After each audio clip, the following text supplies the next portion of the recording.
सर्वांच्या साक्षीने सांगेल, ही निवडणूक आपण अपक्ष म्हणून लढली. अपक्ष म्हणून लढत असताना तुमच्यासारखे सर्व वाघ माझ्या बरोबर होते, सर्व माझ्या वाघिणी माझ्या बरोबर होता. आणि आपण अपक्ष असून सुद्धा ज्यांनी त्यांच्या सोबत काम केलं त्यांनी 5-5 निवडणुका लढवल्या. जेवढे मतं अपक्षांनी घेतली तेवढी मतं त्याला 5 निवडणुकीमध्ये घेता आली नाही.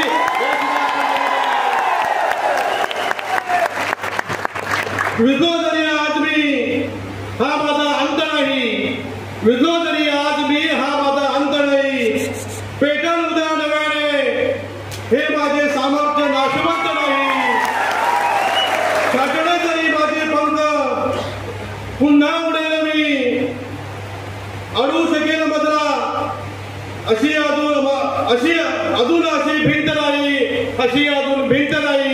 आपण सर्वजण माझ्या सोबत आहेत, त्याची मला मनापासून मला अभिमान आहे.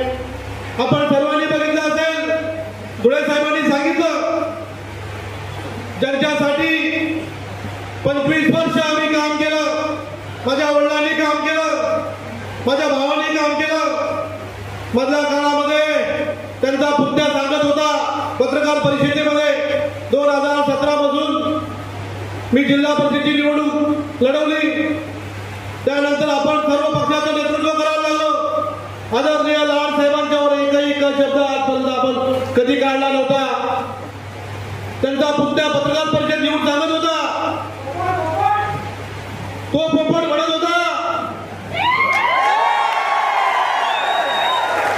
सुधाकर घारे आणि मधुकर घारे यांच्यामध्ये घराघरामध्ये वाद आहे. मधुकर घारेला डावलून त्यांनी जिल्हा परिषदेची निवडणूक घेतली, जिल्हा परिषदेची उमेदवारी घेतली. पण तुम्हाला हे माहिती आहे का, तुम्ही विसरलात का, 2014 मध्ये तुम्हाला निवडून येण्याची इच्छा होती नव्हती. तुम्ही घरी येऊन सुधाकर घालेला घेऊन गेलाय आणि सुधाकर घालेला अध्यक्ष बनवला. आणि ह्या सुधाकर घालेली वासरीच्या कोंड्यामध्ये तुम्हाला लीड दिला म्हणून 2014 मध्ये तुम्ही निवडून आला. नाहीतर 2014 मध्ये तुमचा कार्यक्रम झाला होता.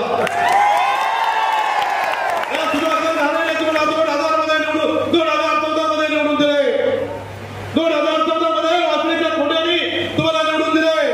2014 मध्ये तुम्ही निवडून नसते आलात तर एवढ्याला तुमचं कसली नगरपालिका आणि कसलं काय तुमचं काहीच राहिलं नसतं.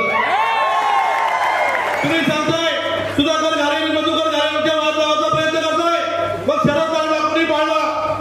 आम्ही सगळेजण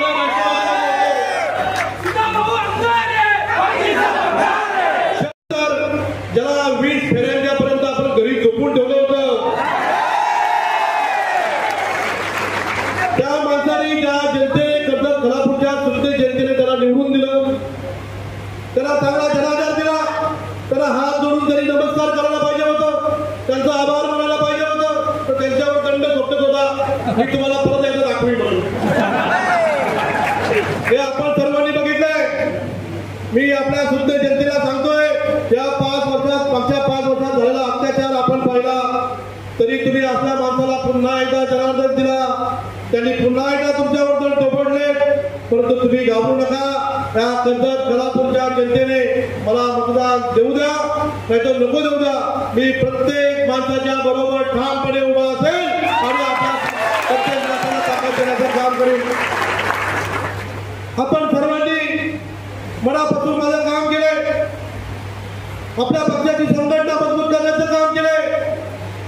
मला कोणी सांगितलं या माणसाने आपलं काम केलं नाही, त्या माणसाने आपलं काम केलं नाही, इथे आपण कमी पडलो. मला कोणाला दोष द्यायचा नाही, मला फक्त माझ्या कार्यकर्त्यांना बळ द्यायचं आहे. पुढच्या काळामध्ये मी माझ्या पत्रकार बंधूंना सुद्धा सांगतो, माझ्या कार्यकर्त्यांच्यावर कोण अन्याय करण्याचा प्रयत्न करेल, माझ्या कार्यकर्त्याला कोण जर त्रास देण्याचा प्रयत्न करेल तर सुधाकर घालेला कुठलाही निर्णय घ्यावा लागला तरी मी घ्यायला तयार आहे. आपण बघितलं असेल, शासकीय यंत्रणेचा वापर केला, काही लोकांना धमकवण्याचा वापर केला, काही लोकांना सांगतो तुझा धंदा बंद करील, काही लोकांना सांगतो तुझी बियर शॉपी बंद करील, काही लोकांना सांगतो तुझ्या बघून घेईल. असं उलटे पालटे दम देऊन शासकीय यंत्रणेचा वापर करून या निवडणुकीमध्ये त्यांनी त्यांचा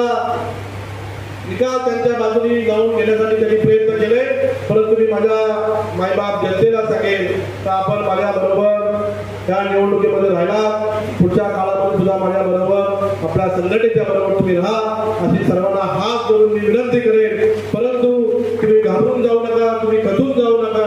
मी 100% सांगतो, मला पुन्हा एकदा कार्यकर्त्यांच्या ज्या निवडणुका आहेत त्या निवडणुका ताकदीने लढवायच्या आहेत, त्या निवडणुका जिंकायच्या आहेत. माझ्या सर्व कार्यकर्त्यांना वेगवेगळ्या पदावर वेगवेगळ्या ठिकाणी बसवायचे आहे. यासाठी लागणारं सगळं योगदान, त्यामध्ये काही कुठल्याही प्रकारचं योगदान असेल ते माझे पदाधिकारी असतील, मी असेल, माझे जे काही दृष्टी असतील त्यांच्या सोबत राहून तुम्हाला जी ताकद देता येईल ती ताकद मी तुम्हाला देईन. यासाठी तुम्ही आजपासून कामाला लागावं. आप्पा उमेश आप्पा म्हणत होते, भाऊ आता आपली नगरपालिका आहे, आपण नगरपालिका कशी लढवायची? कुठल्याही पक्षाला सोबत घ्यावं लागलं तरी